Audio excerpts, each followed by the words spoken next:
हाय, मी पूजा आणि स्वागत आहे तुमचं आजच्या नवीन एका व्लॉगमध्ये. तर ना आम्ही आलेलो होतो गावाकडं. इकडे एक लग्न होतं सो त्यासाठी. सकाळची सुरुवात आहे ना खूप छान झालेली होती. बघू शकता सकाळचं वातावरण किती मस्त आहे. आणि इकडे ना हो पाणी गरम करत बसलेले होते. चुलीवरती पाणी ठेवलेलं होतं सो. आणि मी इकडं वरती होते. आणि चिमण्यान ते तर बघा इकडं खिडक्यामधून मस्तपैकी त्या पण आनंद घेत होत्या. छान असं वातावरण झालेलं होतं सकाळी सकाळी. या सगळ्यांचा आनंद घेत घेत सकाळची मॉर्निंग आमची खूप छान छान झाली होती. आणि हो चहा वगैरे झाल्याच्या नंतर स्वयंपाकाची तयारी केली. तर इथे ना सासूबाईंनी चपात्या वगैरे केल्या आणि इकडं मटकीची भाजी म्हणजेच आम्ही मिसळ बनवणार होतो. आणि मग ते सर्व झाल्याच्या नंतर मी आणि आहो चाललो होतो आमच्या शेतात. मी तर फर्स्ट टाईमच जात होते कारण मी अजूनपर्यंत आमच्या शेतामध्ये गेलेले नव्हते. सो आम्ही तिकडे चाललो होतो आणि रस्ता तुम्ही तर बघू शकता किती डेंजर आहे. इकडं जायला तर रस्ता म्हणजे होता तसा पण ना असा खूप भारी असा रस्ता नव्हता. सो आम्ही चाललो होतो तिकडं आणि ना आमचं शेत थोडंसं डोंगराळ साईडला येतं. त्यामुळं इकडं जास्त काही म्हणजे हिरवं असं जास्त नव्हतं दिसत पण होतं झाडं वगैरे. आणि आम्ही ना छान असं ह्या रस्त्यावरनं चाललो होतो हळूहळू.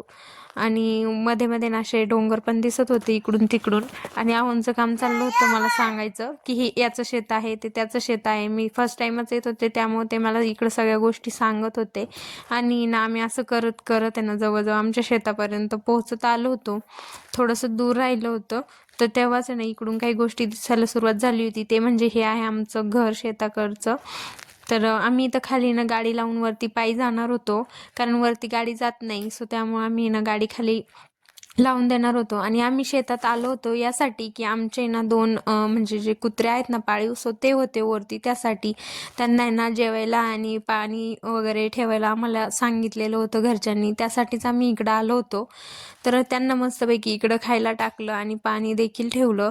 तोपर्यंत आहे ना इकडं म्हणजे त्यांच्या दोघांचे भांडणं होऊ नये म्हणून आहे ना अहो दोघांच्या मध्ये थांबले होते. आणि एकाच्या पायाला जरा जखम झालेली होती त्यामुळे ना तो खातच नव्हता. आणि हे बघा हे कशाचा वेल आहे तर नक्की कमेंट करून सांगा. मला असं वाटत होतं की ना ह्याला शेरणी म्हणतात तर आहो म्हणत होते नाही तोंडली म्हणतात. आता मला पण इतकं माहिती नाही आणि त्यांना पण माहिती असेल की नाही माहिती नाही. पण मी ते तोडून आहे ना घराकडे न्यायचा विचार केला म्हणून मी इतकं तोडून ठेवलं होतं. आणि हे आमचं आहे गावाकडचं शेतातलं घर. तसं गावात वेगळं घर आहे आणि हे शेतातलं घर आहे.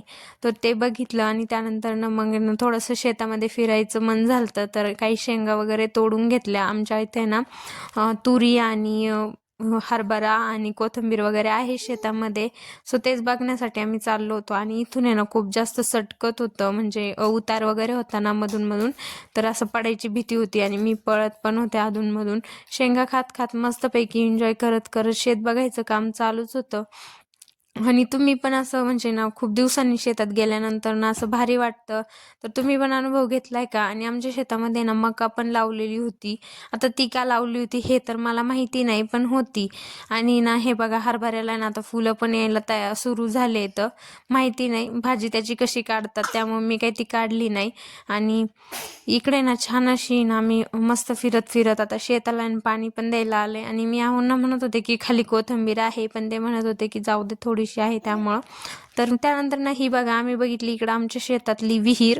मी तर इतकी खोल विहीर आहे ना फर्स्ट टाइमच बघत होते आणि ते पण जवळून. कारण माझ्या मम्मी त्यांच्याकडं नाही आहे शेती सो आम्ही म्हणजे मी कधी ना असं स्वतःच्या शेतात कधी फिरलेली नव्हते. दुसऱ्यांच्या शेतात तर आपण खूप वेळा जातो पण स्वतःच्या शेतामध्ये जाण्यात जो काही आनंद आहे ना तो वेगळाच असतो.